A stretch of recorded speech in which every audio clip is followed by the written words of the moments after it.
Well, I can tell you this right now. I'm taking my entire signing bonus in Bitcoin. Yeah, I invest in Bitcoin. I really have no plans on selling it and cashing out and making a profit. So, all right, I'll put you on the spot here. Then how many of those? All right, we are live here in sunny Tampa, Florida with the new Indianapolis Colts kicker, Spencer Shrader. Spence, how we doing, buddy? I'm doing great. I'm super happy to be here. Awesome, man. Yeah, I'm super excited to talk about this because obviously congratulations with everything that's gone on, right? Very stressful time about the NFL draft, but also a very interesting time in sports because, you know, last bull run, we saw OBJ, Saquon, like a lot of the big names take a percentage of their whether it's salary or signing bonus, or I think Saquon took all of his endorsement deals in Bitcoin. But a lot more people, like UFC fighters, are now talking about it. A lot more people are talking about Bitcoin. So I'll start off the bat, man. How are you looking at Bitcoin as potentially a newly signed NFL kicker? All right, we are live here in sunny Tampa, Florida with the new Indianapolis Colts kicker, Spencer Shrader. Spence, how we doing, buddy? I'm doing great. I'm super happy to be here. Awesome, man. Yeah, I'm super excited to talk about this because obviously congratulations with everything that's gone on, right?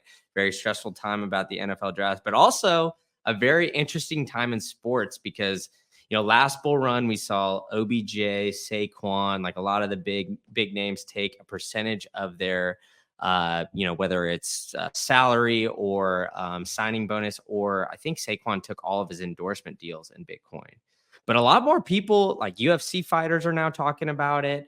A lot more people are talking about Bitcoin. So I'll start off the bat, man. How are you looking at Bitcoin as potentially a newly signed NFL kicker? Well, I can tell you this right now. I'm taking my entire signing bonus in Bitcoin. There we go. I'm not talking about a ton of money, right? I'm a free agent, so it's a little bit different than getting drafted, but it's definitely something. And if I can do any part to kind of spread that word and get awareness towards Bitcoin, I'm going to do it. So I'm pretty excited about it. That's going to be the first move for me. Yeah, man, that's awesome stuff. So you went to USF, right? And then you transferred to Notre Dame, but you were in college in a very different athletic experience than I was, I would say. I mean, I'm going to sound old saying this, but there was no NIL when I was an athlete. It's changing very rapidly. Yeah. So tell us a little bit about that, man. Like, was there I guess I can revert it back to a little bit of my college experience. Like when I was back in my day, when I was in college in 2012, 2016, the only time we really talked about money was maybe like seniors who are about to graduate. Most of the time we were just talking about, all right, we're going to finish this track meet, go figure out where we're going to go get drunk next and just go from there, man. Right. But I imagine like there's a little bit more talk about business, money, that kind of aspect of it in the NFL college locker room. Am I right on that or no? I would say so. Most definitely. It's definitely something that you got to be prepared for now going into college. And it still does, change depending on the sport. So you have football and basketball that are going to be your biggest earners. And so those guys really got to have some sort of plan of what they're going to do when they get to college and they have all this NIL.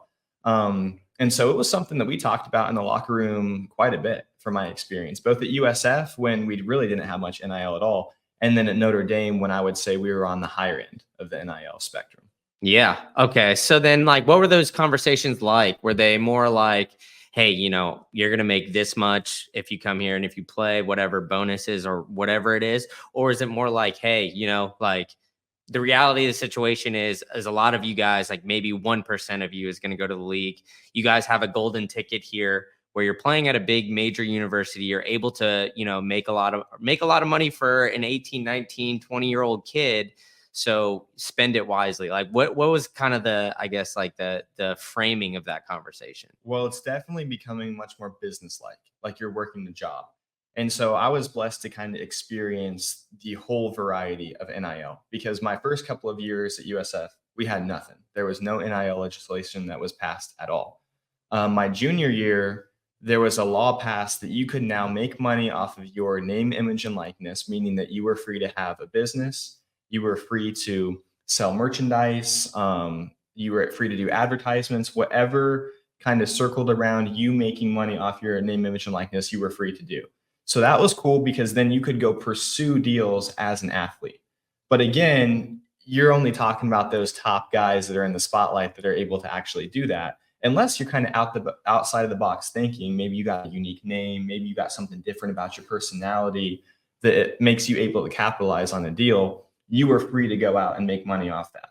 So now I would categorize NIL almost into two different buckets. One bucket is going to be what I just mentioned, you going out and making deals, you agreeing to terms with a business owner or a franchise of some sort to get NIL. And then the other one is the collective that a university sets up to pay their athletes in order to come there.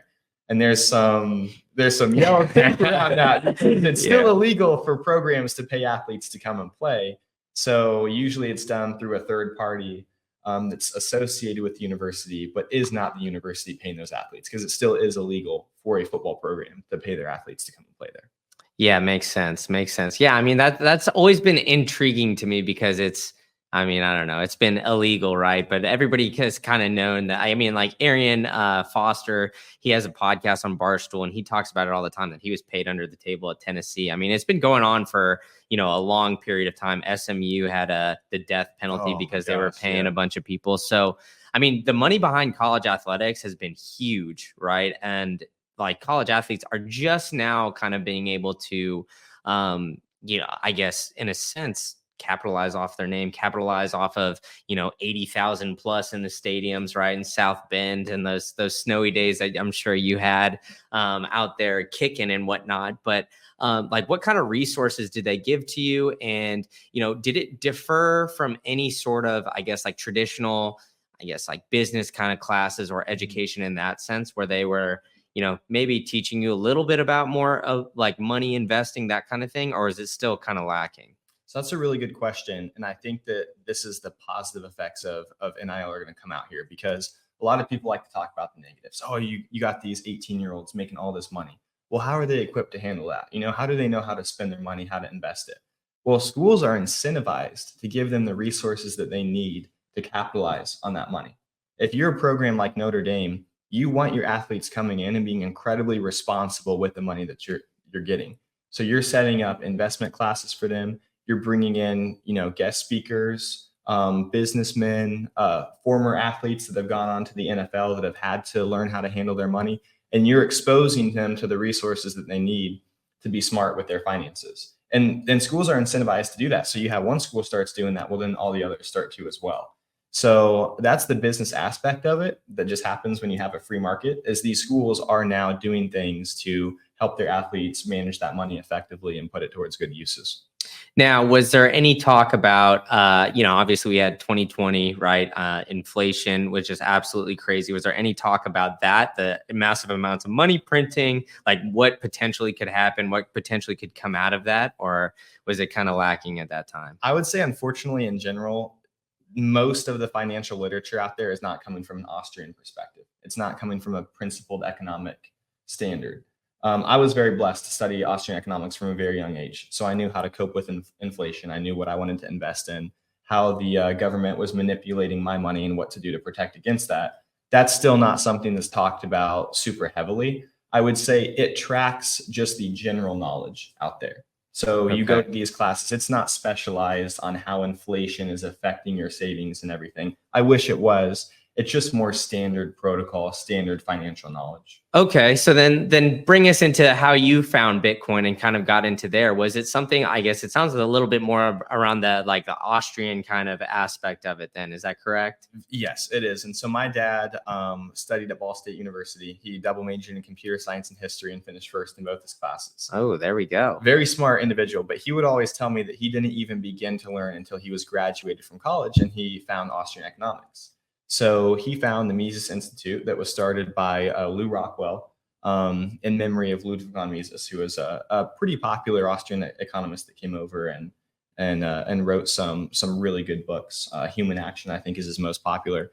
And so for me, because my dad discovered it as soon as he had graduated college, I grew up with it. It was just standard in my house. I'm a kid and I'm reading like Austrian economics. All my friends are like, dude, this guy's weird. I'm like, I promise you, this is good stuff right here. So yeah, I would say I was very blessed in that regard. That was just part of my system.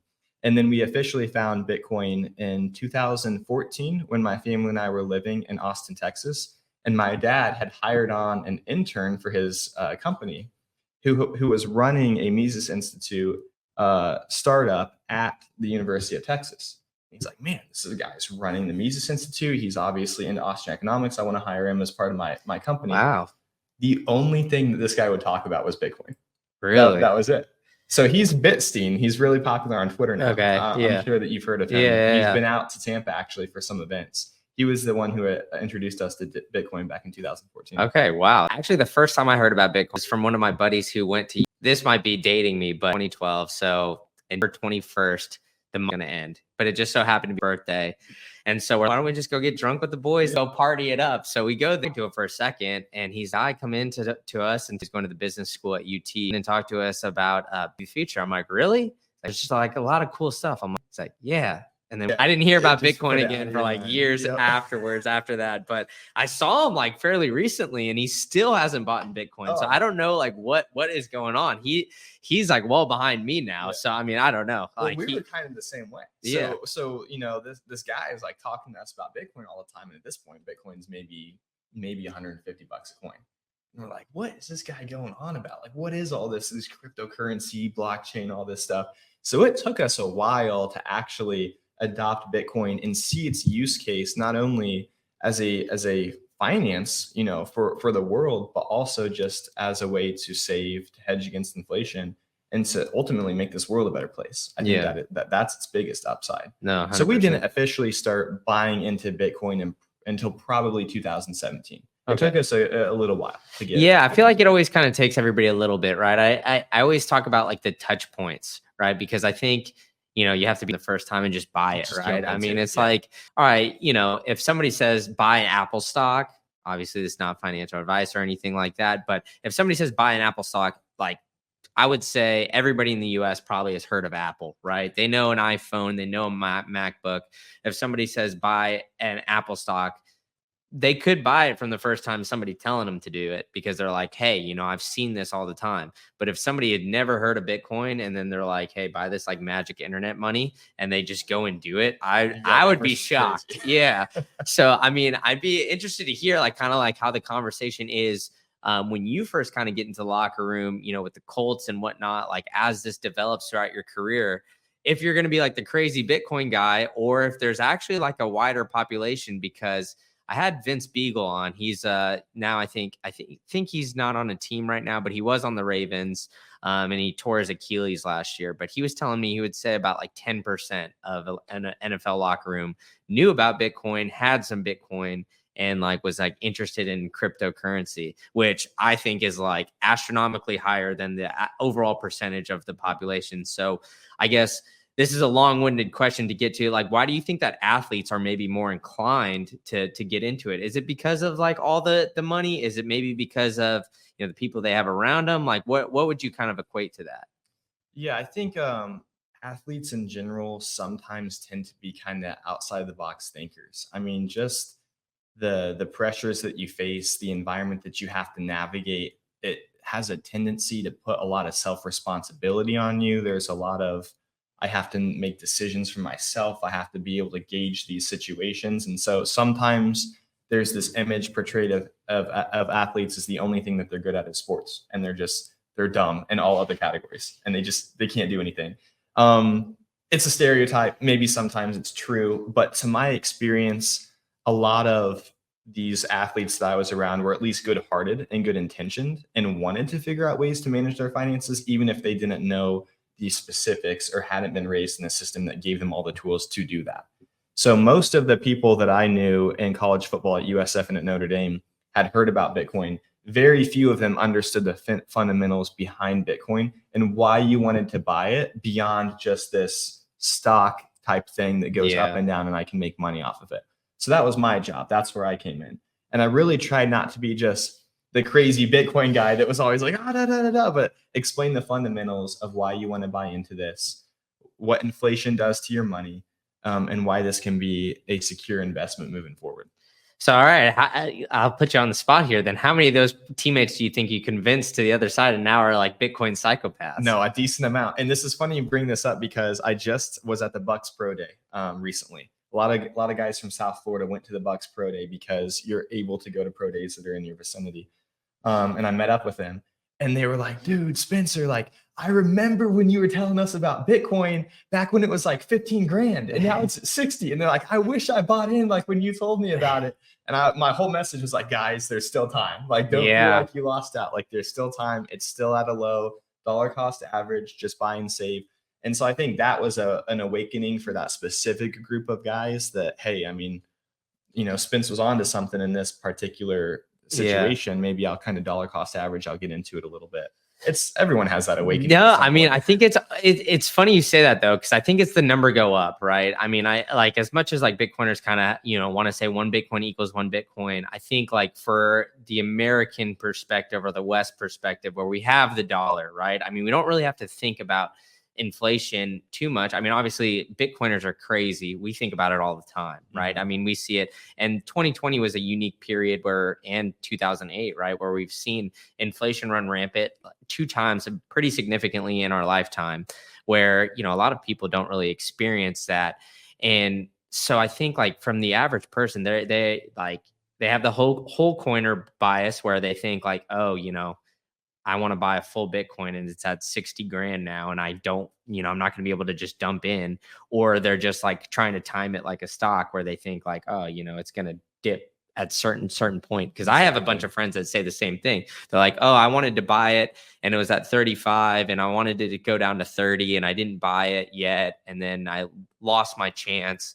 And I'm like, guys, just fucking just buy in, just DCA, man. Like, why is it the short-sighted thinking of like, how can I make a profit quickly? When I think, as with anything, it's a long game. And you would expect athletes to understand that, because the first time you step foot on the football field, you're not going to be the best version of yourself. Yeah. That is a multiple year-long journey to get to the point where you can maximize that and start earning revenue. Well, Bitcoin's the same way. Like, why do we think that we can step into any category in life and just immediately start making money? There's always time and resources devoted to something before it pays off. Yeah. And I think if you make those examples to them, then they can kind of understand it in simpler terms. Like, oh no, he's right. Like, it takes time and energy on the football field over years and years for me to eventually maximize that product and make money. Same thing with Bitcoin. Yeah. And I think, it's interesting you bring that up too, because like NFL, right? They jokingly say it stands for not for long. The average career is less than 4 years.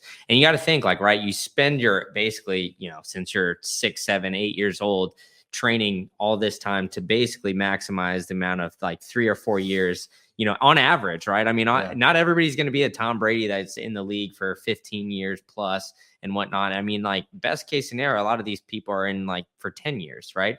And we were talking about this a little bit pre-show. You got to try to stretch that money out and make that money that you made in that 10 years last your entire lifetime, which can be kind of a daunting task because, a lot of people, they'll go out, they'll buy their Rolexes, they'll buy the chains, they'll buy the cars, all that kind of stuff.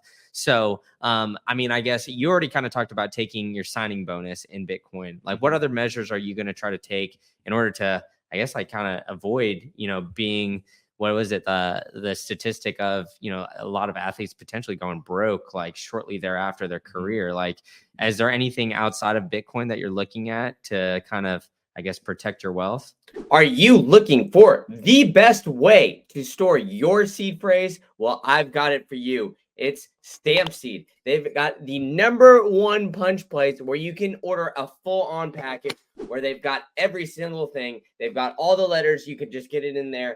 And they've got this sick hammer, which they've engineered to make it so easy for you to punch in that titanium steel plate and store your seed phrase in the most secure way possible. So go ahead and get your Bitcoin off of these exchanges and use promo code Green Candle for 15% off. They're helping power the show. They've got the Bitcoin logo. You can punch it into your seed phrase as well. If you could see it here, they've got a lot of cool stuff. And now I'm helping empower you to get your Bitcoin off an exchange utilizing Stamp Seed and storing your seed phrase in the most secure way possible. Now get to it. All right, back to the show.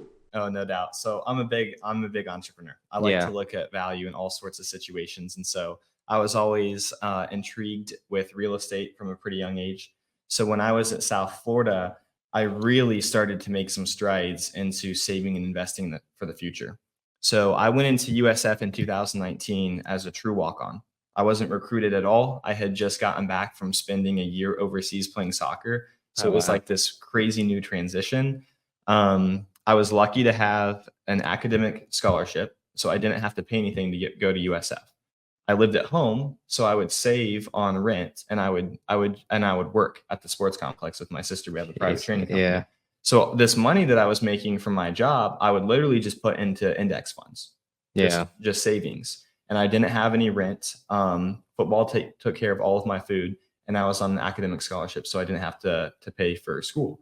So I'm just saving up all this money, and then I'm starting to look at other ways to invest it, because right now it's just sitting in these index funds, which is great. Yeah. And that to me is still baseline number one of my investment strategy. But I'm looking to diversify. So a year later in 2020, I buy my first house. Oh, wow. And Congrats, dude. thank you, I'm thank sure you. that's worked out pretty well. It Then. has, yeah. At the time, it was a risky investment, Yeah. because you don't know. You're now in hindsight, it's 2020, but at the time there was a lot of risk involved. But I was willing to take that step.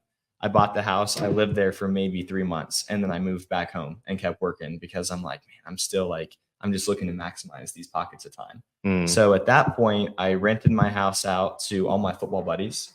So I was making a profit off the house. And I was still making money from my job that I was putting in index funds. So I had two passive income sources at that point. Mm-hmm. And I did that throughout my entire college career. In fact, it got pretty extreme, because during COVID, all of our classes went online. And I just told my academic advisors, I'm like, can I just keep them online? Yeah. Like I grew up homeschooled, so I was used to working at my own pace, handling my business. I'm like, I would rather just keep my classes online so that I have more time to work in the afternoons. So then what ended up happening is I would wake up every morning, like 5:30 a.m. I would drive to USF. I'd knock out all of my football stuff in the morning, and I would drive right back home. And I would just work at the sports complex doing private trainings. I'd make money. I'd put in index funds.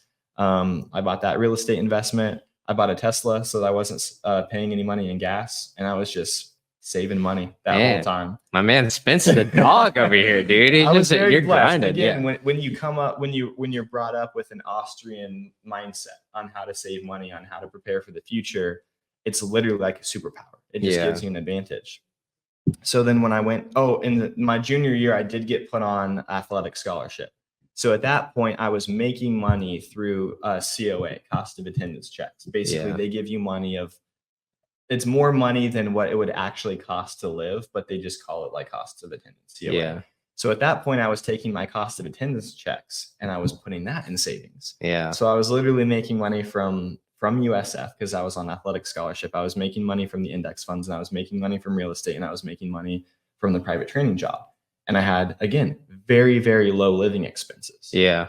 I was driving a Tesla. I was living at home. I had all of my food taken care of through football, which was a big blessing. Yeah. And I didn't have any school costs. Shit. So it's not like I was making a ton of money from my ventures, but it's just that I was basically spending nothing. So then over time, it's that snowball effect. It just keeps keeps going. No, 100%. Yeah. And then when I transferred to Notre Dame, at that point, I started actually making more NIL money because of the state of college athletics. Mm-hmm. There was just more money to be made at that time, especially going to Notre Dame. So then I bought my second real estate investment up in South Bend. Instead of just renting a place and throwing that money away, I wanted to invest for the future. So I bought a second house up in South Bend that I am getting ready to Airbnb out. Oh, nice, man. Yep. That's awesome. Well, congratulations. Thank you. And I've sprinkled in some material purchases, because we've strictly been talking from a financial perspective, but there's also the purpose and fulfillment perspective. Yeah. And, I am very careful with my money, but I also enjoy life that I've been given. I mean, it's so cool that we get to experience all of these amazing things. Yeah. And so there's things that I want to accomplish as a person, like having a nice car and like doing some of these more materialistic things, that so long as I'm able to keep it in perspective, I'm able to kind of let myself go after some of that stuff. All right, cool. Well, you set me up for my next question, because I was going to ask, all right, like you seem like you're pretty frugal, right? You're working your magic to kind of scrap and get by and make as much as you can in college, which is, commendable to say the very least. But soon, like hopefully everything goes well, right? You make the Colts, you get that first check. Do you have a big purchase planned in there or what? I don't think so, really. Really? I put it into the business. So I was very blessed. And that was getting a Corvette. Oh, and I there we got through an go. NIL deal. And that, I would say, was the biggest thing that I dreamed of from a materialistic perspective. My grandpa worked for GM. He had Corvettes when I was a kid. Ever since I was 5 years old, I'd always wanted one. And Yeah. that was like my big thing because I'm a car guy. Yeah. Notre Dame made that happen. It was a crazy long story, but that ended up happening. And I was like, man, I just accomplished like a lifelong dream. And I specifically remember, I think it was 3 days after I'd bought it, and I went out to the garage and I'm like looking at this thing. And I'm like, why? This is it's just a car, right? It's just an Yeah. object. Like, why does this mean so much to me? And I realized it kind of clicked for me in that instance that it wasn't the car that brought me any value. It was the manifestation of a dream. It Yeah. was like 20 years of hard work and discipline and sacrifice that made that a possibility.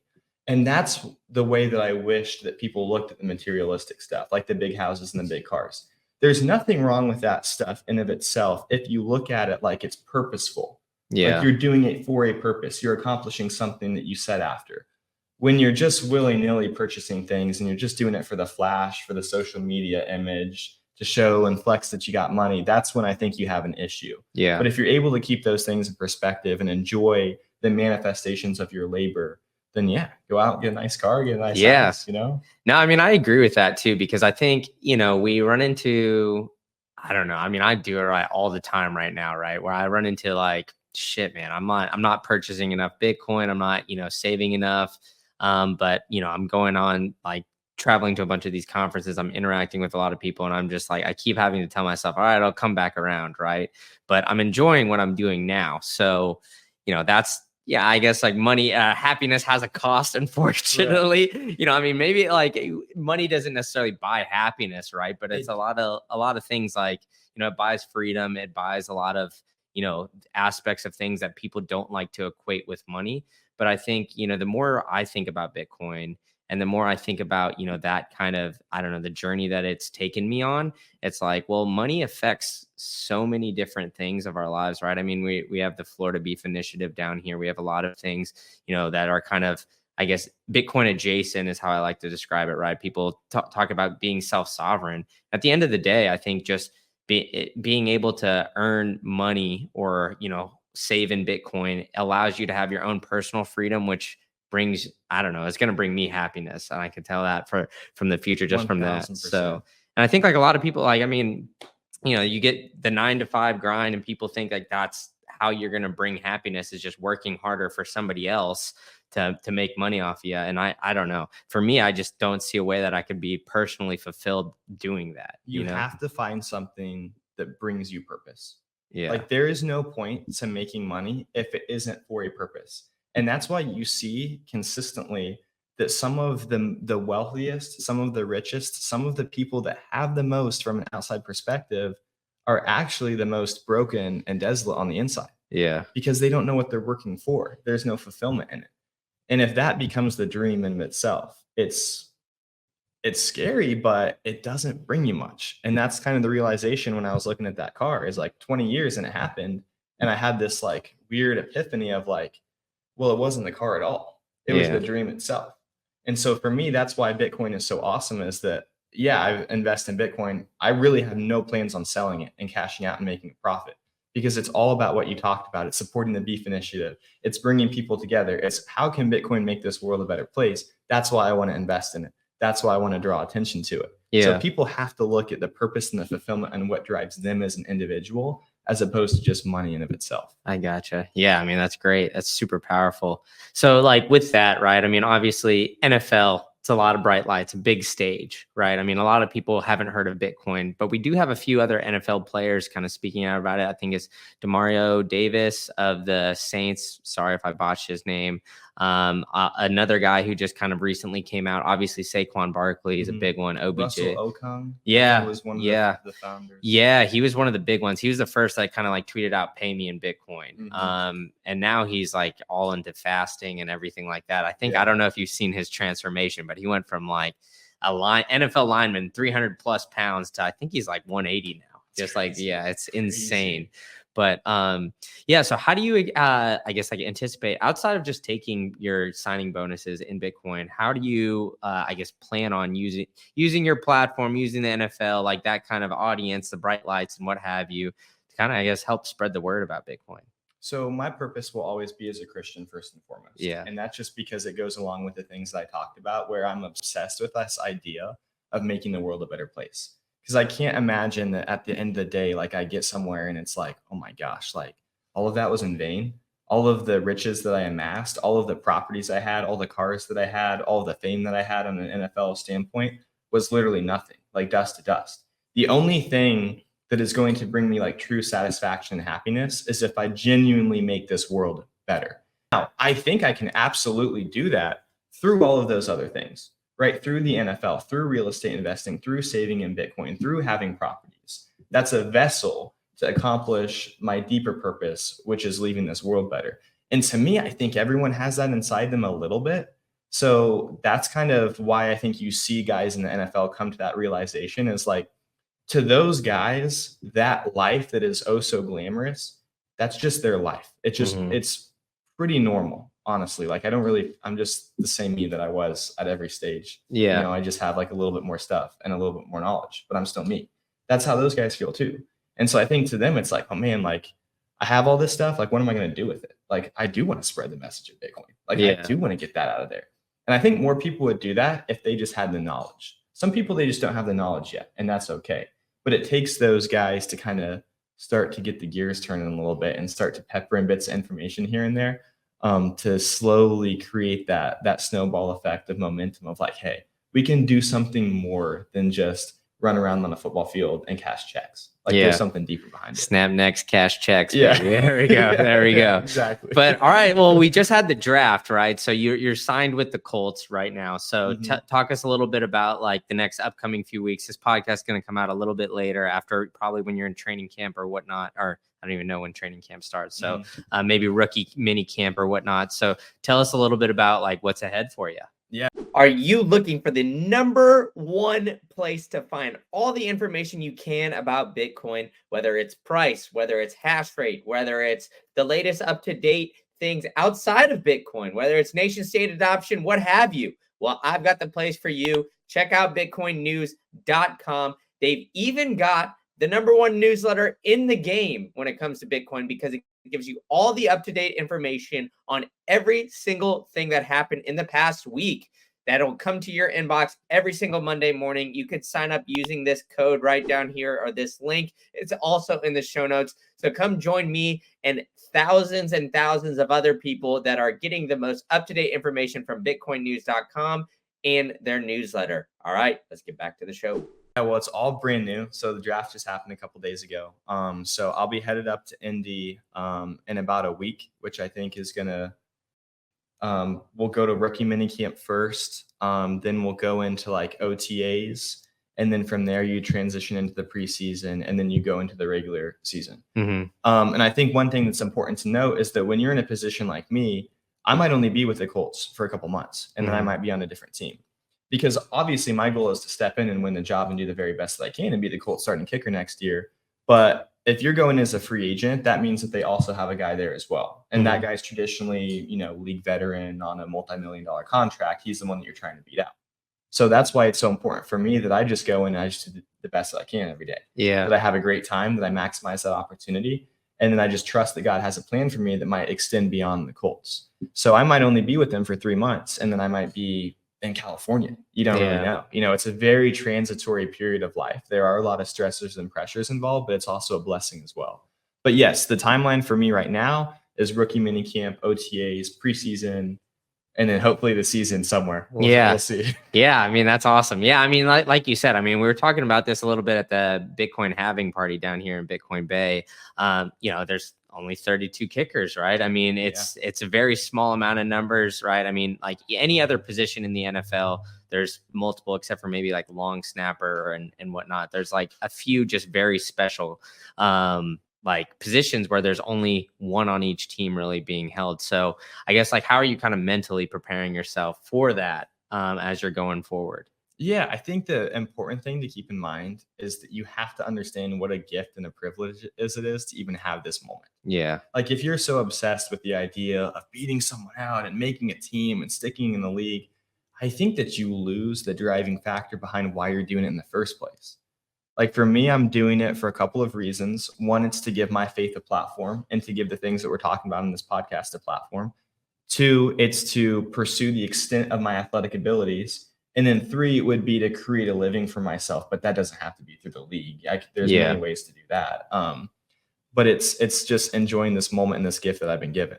And so that's my mentality going in is always keep a positive perspective, enjoy the moment. Never, there's going to be moments of stress. Like when you're a competitor, there's days where I'm like, this is the worst day. Like this is awful, but it's hopefully you have the emotional maturity because of the things that you've done that have gotten to you to that point that you can revert back to why you're there in the first place. Yeah. Hey man, I get it, dude. I remember some of those dog days of summer, just like training. You're just like, why the fuck am I doing this, dude? I don't want to go out and run like 16 miles. I mean, sure, as you just get kicking, but still like kicking, lifting weights, doing all this stuff. You're sore, your hips probably hurting you. You don't want to do it, but you just grind through, man. Well, one really good quote that I've heard recently as I've been studying stoicism is pain either way.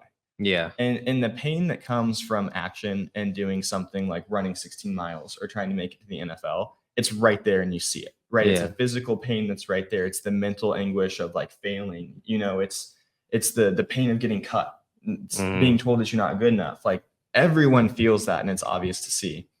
But to me, the alternative is way worse. Yeah. Because it's like this slow, like degrading pain of like not accomplishing what you were created for, not going and achieving what God blessed you with the ability to go after. That to me is way worse. Like I couldn't imagine a life where I just kind of sat around and didn't pursue everything that I've been given. I think that pain is worse. You don't feel it immediately, but you certainly feel it over time. And I think it comes out in a lack of purpose. Yeah. And like, I don't know, this kind of struck me too, because, like you kind of said, right? I mean, there's pain either way, right? So I think that's how I kind of viewed it. I mean, like I was a mid-major athlete, right? So I knew I needed to work my ass off in order to stay on the team, keep my scholarship, and kind of do that. You came on as a walk-on as well. Mm-hmm. So, I mean, obviously you ended up at Notre Dame. It's an outstanding school, but there's a lot more pressure that comes with those bigger, brighter lights, whatever. But you had to grind to get there, right? Absolutely. I wouldn't have been able to get there if it wasn't for being a nobody. Yeah. If it wasn't for agreeing to play football my senior year, just for fun. Yeah. Because I didn't want to miss out on an opportunity. And then all of a sudden, 2 years later, I'm a walk-on at USF, and nobody knows my name then either. Yeah. And I went through a really, really up and down season my first year. Could have been the end of my career right then and there, but you just put one foot in front of the other. Just keep going. So do you think that discipline and kind of like those struggles have helped you, I guess, like be more disciplined and kind of, I guess, like take the longer time view when it comes to like Bitcoin, right? Because everybody says like Bitcoin like expands your time horizon, right? I mean, it's like, all right, I'm saving today for, 15, 20 years down the future. And Michael Saylor always says whenever anybody buys a Bitcoin, if they've held it for at least 5 years, they've made money. But anytime I get a text message from any one of my friends down here, they're like, dude, the halving just happened. Why didn't Bitcoin shoot up? It's like people are like just hearing some of these buzz things. So do you think that's kind of helped you in a sense where, you're able to extend your time horizon because like, hey, if I just take these DCA steps over time, like, it's going to help build up. And it's just kind of that ease where, I guess we're still kind of in a culture where it's like, hey, like I'm going to post on Instagram, get 1,000 likes, and you get that instant satisfaction. Do you think that struggle, I guess, in a sense, kind of helped you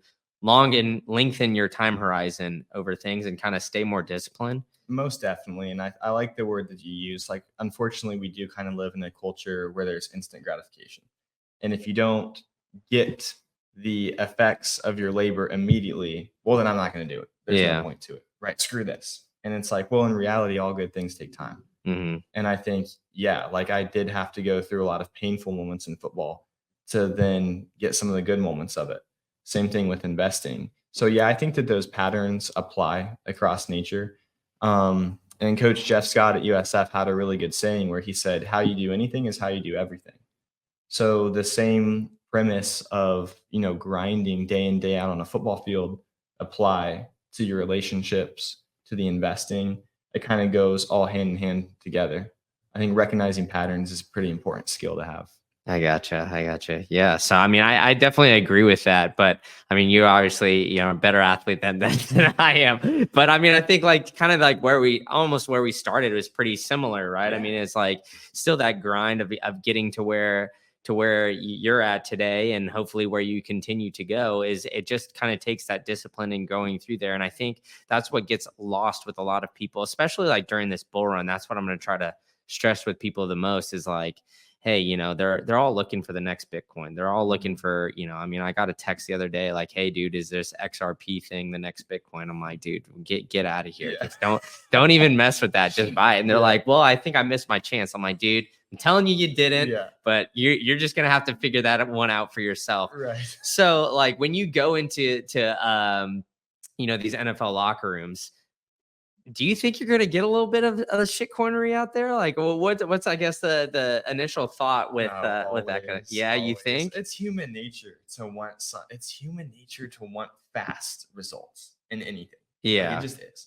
You and I we're no more immune to that than anyone else. I think we've just been blessed to have the wisdom based on our previous experiences to kind of see through that in this instance. But that's just human nature in general. But I think that for me, it's like I've tried to frame it that's an opportunity to share with someone.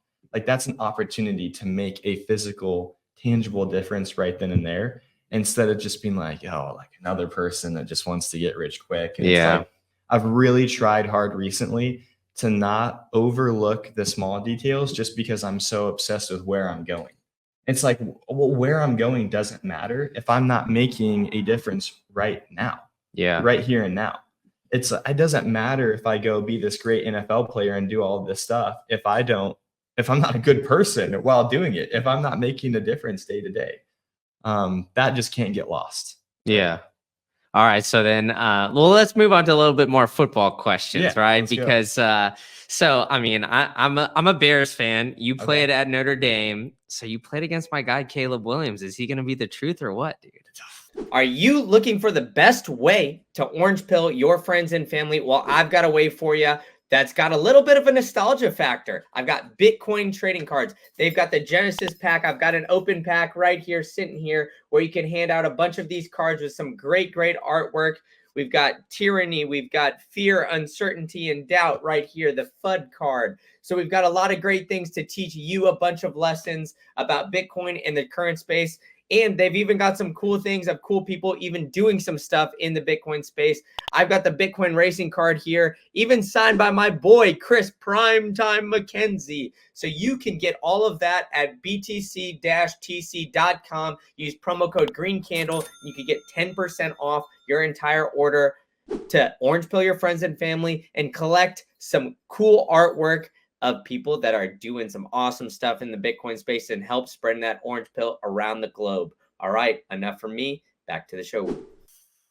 I know, because you're a Notre Dame guy, so they're arch rivals. So I want you to say something nice about them. What I've realized, like, it's so hard to predict how someone's going to succeed, especially at the top level, because of how mental it is. So if Caleb Williams has the mental ability to resist all the pressures that he has already faced and is going to face, no doubt he can be a sensation. He's demonstrated that he has the skill set to be elite. There's no question about that. You just don't know how the mental side is going to get to someone. Yeah. And that's why you also see the hidden gems of people who were walk-ons, who were undrafted, who are really nobodies, but then are able to succeed at a high level because they were just using that as an opportunity to gain these skills that eventually just thrust them into stardom. Mm-hmm. So in his situation, I want the best for him. Like, I hope that he goes and does have a great career, but I just don't know what's going to happen. Yeah, I know. I hope he's built on solid foundation. I know. I had to ask you about that. All right. So like combine questions, right? So historically, you always hear about NFL players coming out afterwards being like, this team, you don't necessarily have to put a team on blast or anything like that. But what was the most wild question that you got while going through, I guess, like the draft process or like team interviews, that kind of stuff? That was a really cool experience. So I got to go up and be a part of the combine, but it was called a specialist showcase. So it was kind of on the tail end of the combine itself. So we didn't do any of the testing in 40s. We're not doing jumps to do Yeah. that anyway. So although I think I could put up some decent times, but Yeah, man, you played soccer in Yeah. Europe, so I'm sure Yeah, I'm so sure you'd be all right. I hope Yeah. I'm viewed as an athlete first and then a kicker second. Yeah. That's really something that's important to me. But I got to go up to the combine, and part of that is the extensive interview process where you sit down and you have all of these teams that are just grilling you with questions. And I think that for most people, it kind of starts out of these very surface level questions like, oh, like, how did you feel like you did in your career? Like, what happened on this particular kick? Like, what's your mentality when you miss? But for me, because my personality, because I'm so just philosophical natured, I like to think deeply about things. They knew my story of being an investor, being an entrepreneur, being homeschooled, having a nonprofit, all this crazy stuff. So that's what they wanted to know about. And all the Really? questions were like, do you think that's going to be a distraction and take away from your ability to be an NFL kicker because you have all of these things that you're doing? Are you actually going to be able to focus on being a kicker? To which my rebuttal was, well, of course, because when you have a personality that you have to maximize everything, that includes the NFL too. If God's given me this opportunity, I can't just waste it because I'm focused on these other things. I have to pursue that to the fullest extent. So that's where the questions ended up going, as more of like this deeper, more philosophical questions of how are you going to manage the workload? Like, where does your true priority lie? And I really like getting into those questions. And there are some interesting ones. Well, how do you think that was received? I think it went both ways. I think that anyone that got to speak to me for a prolonged period of time knew I was genuine. And they know my character. Yeah. I think maybe in a 10-minute segment, they could have been like, this guy was just really prepared to do these interviews. He's just trying to impress us. He's just trying to share these things to get on our good side. But most of those teams, they have follow-up interviews. They'll come and do private workouts with you, and they're able to actually see the content of your character. And they also they have sources that they go to. You know, they talk to past coaches you've had. They really do their interview. When they're going to invest hundreds of thousands, potentially millions of dollars in you, they want to know all about you. Yeah. So for the most part, I think that everyone knows who I am, and I hope that that's transparent to them. Yeah. There could be a couple people that don't. I don't know. Yeah. I mean, I just always find it fascinating that, they basically, I mean, you have obviously your book of work, right? Your whole college career that they can go back, dissect everything. But then they, have basically a week period or so where they're just doing interviews back to back, and it's stressful. They're trying to figure it out. They're pinning you against 5 other kickers or whatever it is. And they're trying to poke holes in basically every person, like why we want to take this guy over this guy. And, teams fall in love with some guy over one guy. And, they always, you hear about a bunch of crazy stories, right? About why one team ended up drafting one guy over another. And it's usually it's based on the personality aspect of it and not about the football aspect of it. And so was Bitcoin brought up in any of these I think it was brought up as part of my investment strategy. Okay. So when they were asking about my job as a private trainer and then what I had done in real estate, I think I had brought it up as part of that. Okay. I don't think we explicitly had a 5-minute conversation about it, but it's definitely in the works. Because I'm a very honest and transparent person. And so I really enjoyed those conversations. I didn't have anything to hide. Yeah, of course not. I'd love to orange pill at NFL. Yeah. Well, what's interesting too is BitBlock Boom, one of the biggest conferences in Austin. I think it's one of the longest running Bitcoin conferences. It was in Dallas this past year. I unfortunately wasn't able to make it, but the year before, the Houston Texans were one of the big sponsors of it. And the Houston Texans accepted, I think it was season tickets. You could buy them with Bitcoin. So, I mean, I think there's NFL teams coming around to it, but I'm just kind of curious. I feel I don't know, just, I mean, I'm not going to put you on the spot and name any teams or anything like that, but I think that there are some teams that are going to be more inclined to it. And then there's others that are probably going to be stay to the new age, right? And I think that's going to be like that in all sports, not just the NFL, right? I mean, because I think, the FTX scandal with the Miami Heat arena, I think might get some NFL teams scared to that point. But, I mean, these are money guys, right? I mean, yeah. And I think a lot of it is, like you said, it's more so just how can we capitalize off of the boom that's happening? Yeah. So they're not really doing research into the fundamentals behind who they're endorsing. They just know that there's all this positive buzz around something. We need to get in on that. Yeah. I think Tom Brady had a massive deal. Yeah. With FTX. Yeah. And a bunch of these athletes did. And so I feel that's where I'm most served is hey, you guys want to be in this for the right reasons. Here's the fundamentals of why this is a good thing, as opposed to just trying to get rich quick or just capitalize on the popularity of the cryptocurrency or Bitcoin like in that moment. Yeah, no, I mean 100%. And I'm sure like, once they figure out you're a Bitcoin guy, you're going to get some like shitcoin casinos reaching out Oh to you yeah, to try to sponsor and whatnot. So I'm sure it'll probably. be interesting. You'll get some interesting conversation and deals coming across your table just because of, like you said, like your investment stuff. So, I mean, I'm Yeah. excited for you. I think that's going to be, I mean, obviously, stay level headed with all Oh that yeah, stuff, but, 100%. it's going to be an exciting time for you Yeah. too. So, like with rookie mini camp and everything else coming up, is it like a direct competition like right off the bat, or is it just kind of I guess like you do drills and whatnot and then they bring you in potentially for training camp and that's when like the real quote unquote competition starts? Are you looking for the easiest way to get your Bitcoin off an exchange? Well, I've got it for you. It's Foundation Devices. They've got the #1 hardware wallet in the passport. They've even got a concierge service that can help you get your Bitcoin off an exchange within 1 hour private onboarding session. And they've got a great app too, which will give you extremely private features on that app so you can use Bitcoin in the most secure way possible. So I've been working hard trying to get sponsors to help you get your Bitcoin off an exchange, and I found it with Foundation, and you can store your seed phrase with a stamp seed punch plate as well. So pair all those together, use promo code GREENCANDLE at foundation.xyz, and you'll get $10 off your entire order. All right, that's enough for me. Back to the show. I think it's always a competition. Yeah. So no matter who you're kicking in front of, you're always showcasing your abilities. And that can potentially affect your future in the league. Now, there's times where it's going to be more of a direct one-on-one competition, which might be towards the end of OTAs, like getting Yeah. in the preseason, where they actually have to make a decision on the guy that they're going with. To start out with, they kind of just want to see you kick. They just want to see your abilities, kind of how you handle yourself Yeah. mentally and physically. And I think that the thing that I've always done is I've always viewed it as self-competition. And it's really protected me because I was always able to have great relationships with my teammates, because I never really viewed that I was competing against them. I was just competing against the best version of myself every Yeah. single day. And if I do that, and if I'm able to get better and better, then I don't have to worry about the results because I will be kicking for a team at some point. Mhm. So I don't have to worry about the competition because just competing against myself every single day will get me there. And I think that it allowed me to have great relationships with my teammates because I didn't look at them as like the enemy of someone Yeah. I was competing against.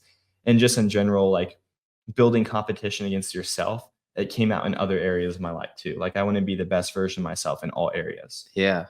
Even though maybe it starts with athletics or it's more prominent. And Yeah, no, I gotcha 100%. Yeah. And I mean, I think that's, the way that everybody should kind of look at it, right? I mean, I don't know. I saw this like meme going around. It's like if a teacher taught me anything, is to keep my eyes on my own paper, right? Just don't be looking at what everybody else is doing, right? I mean, it's just like, kind of focus on what you're doing, and then, whatever it is, whether it's money or like success, whatever you want to define, whatever you're looking at, don't be looking at anybody else, right? You just kind of focus on yourself, and then, that good things can come from that. But you got picked up by Indy, right? So I mean, you're close to Notre Dame right there. So how does it feel to kind of go, I guess, like in a familiar territory enough, right? You played college ball there. So how excited are you for that opportunity? I'm so excited. I didn't know that was going to happen because leading up to the draft, I thought there was a potential that I was going to get drafted. I had a really good combine. My pro day and my private workouts were just okay, but I did well enough to kind of put me on that bubble of a guy that's potentially going to get drafted. So I'd been speaking with teams about potential free agency, but you're hoping that you don't have a choice to get drafted in the end. But the Colts were super honest and transparent during the entire process. They expressed wanting me to get up there from the very start. I really trust that organization. They have great people in the building. I know their coordinator, Coach Brian Mason. He's who recruited me to Notre Dame. Oh, wow. Okay, there we go. And so having that relationship already established is awesome. Like he's the best. He's so good at what he does. So there were a lot of pieces that went into that decision and why I felt that was the right decision to make. So I couldn't be more excited about it, just from a developmental perspective of getting up there and showcasing my abilities, but then to obviously have a chance to compete for the job, because that's what you want to do at the end of the day. But Yeah. no doubt it's going to be an awesome path regardless. All right. Yeah. So then what's the biggest thing you're looking forward to then to get this whole thing started? Are you just kind of like, because we're kind of in a waiting period now. Are you just like anxious to get up there, get things going? Or are you just kind of, I don't know, like. I really enjoy doing things like this. Okay. I think that's the coolest part for me. It's just because I do have a vision of wanting to make this world like this awesome place. I really enjoy the podcasts. I really enjoy the opportunities to get up, and I do a speaking tour for Fellowship of Christian Athletes. That's so rewarding. Like that is literally one of the coolest parts of my job. So I think it's taking advantage of that. And I really enjoy being a kicker too, because obviously I want to pursue my full potential as an athlete, but it's really these opportunities that make it so special. So hoping to like meet Pat McAfee in person and like have a chance to talk to him and like do cool things in the Indy area with FCA. Oh yeah, I forgot. Financial podcasts, like that's what's. Pat's in Indy, isn't he? I met him through FaceTime one time. Okay. It was the Duke game last year at Notre Dame. It was a college game day, and Kirk Herbstreit was down on the field walking around like during pregame warmups. And he's like, hey, I have someone that wants to talk to you. And he had like Pat McAfee on the phone. Oh, that's so awesome. I talked to him for a little bit. He's such an awesome dude. Like what he has done as an entrepreneur and as a creator is so impressive to me. Yeah. Because it's all based on like his personality and his energy, and really cool to see people build stuff like that. Yeah, 100%. Yeah. So you got some, I mean, I know he was a punter, but you got some shoes to fill as a kicker in Indy then, right? Yeah. I mean, Well, he did both actually. So he went to West Virginia and he kicked and punted there. And he just punted in the league. Yeah, I knew that. I knew that he did both in college. And then he always told this draft story too, which always cracks me up about how, about holding. He said like he held in college when he never did. And he just lied to try to get on a team. It reminds me of the Theodore Roosevelt quote. It's like when someone asks you if you can do a job, you just tell them yes, and then you go figure out how to do it. That's exactly what he did. Yeah. He's like, yeah, I can hold. You know, it's like he didn't have to say how good he could hold. He just went and he figured it out in the backyard or whatever. Yeah, 100%. And I think, I think that's going to be, very exciting times for you. And so, all right. So then I asked you one exciting thing, and then let's see what's one thing that makes you a little bit nervous going forward. I don't know if you want to give us a little vulnerability here, Spence. I think so. The thing that I've always struggled with most is that when you do have this big vision of wanting to do all these things, wanting to accomplish this, the fear of failing, of not doing it, looms really large. Mm-hmm. So like my biggest fear is that I don't accomplish everything that I was put on this world to. And that's like the scariest thing.